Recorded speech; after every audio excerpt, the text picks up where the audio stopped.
পাড়ার বৌদিকে নিয়ে পালাতে গিয়ে ফাটা বাসে আটকে গেল এক যুবক। প্রিয় দর্শক, আপনারা দেখছেন পিসি নিউজ বাংলা। পাড়ার বৌদিকে নিয়ে পালিয়ে যাওয়ার সময় স্টেশন থেকে গ্রেপ্তার প্রেমিক প্রেমিকা। 5 বছর বয়সী সন্তানের মায়ের সাথে প্রেমের সম্পর্ক জড়িয়ে পড়ে পাড়ারই এক দেওর। বৌদির একটি 5 বছরের শিশু সন্তান রয়েছে, তবুও 21 বছর বয়সী দেওরের সঙ্গে অবৈধ সম্পর্কে জড়িয়ে পড়ে বৌদি। বৌদিকে নিয়ে কলকাতার উদ্দেশ্যে রওনা দিয়েছিল দেওর। রেল পুলিশের সন্দেহ হলে উদয়পুর স্টেশনে তাদের আটক করে। তারপর তাদের জিজ্ঞাসাবাদ শুরু করে।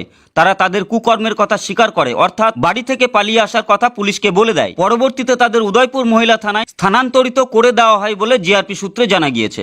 সম্পূর্ণ ঘটনার তদন্ত শুরু করেছে police. Bureau report, PC news Bangla. সুযোগ্য পাত্রপাত্রী খুঁজে পেতে আপনাদের কোনো দুশ্চিন্তা করতে হবে না। আপনাদের পছন্দ অনুযায়ী সুযোগ্য পাত্রপাত্রী খুঁজে পেতে পারে। অফারটি সীমিত সময়ের জন্য। কি কারণে কিভাবে আনছি আমি কইতাম পারি না বাবু। মেয়েটা কি বিবাহিত? বিবাহিত, হের বাচ্চা আছে, 5 বছরের বাচ্চা আছে। কিভাবে? আরো কত সংসার, কতগুলি সংসার এই মেয়ে নষ্ট করছে স্যার। আমরা জানি না স্যার, আমরা জানি না। তাই যে কি করছে আমার ছেলেটা, কেমনে ফাঁসাইছে আমি কইতাম পারি না। আমার ছেলে বেঁচে বেড়াইতো, আমি কইতাম পারি না স্যার।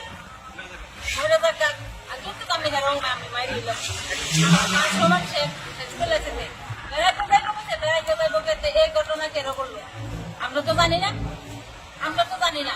পিসি নিউজ বাংলা এই খবরটি ভালো লাগলে অবশ্যই লাইক এবং শেয়ার করবেন। এছাড়াও পিসি নিউজ বাংলার যে কোনো খবর সবার আগে পাওয়ার জন্য লাইক করুন আমাদের পেজে এবং ফলোইং অপশনে গিয়ে সুই ফার্স্ট অপশনটি ক্লিক করুন।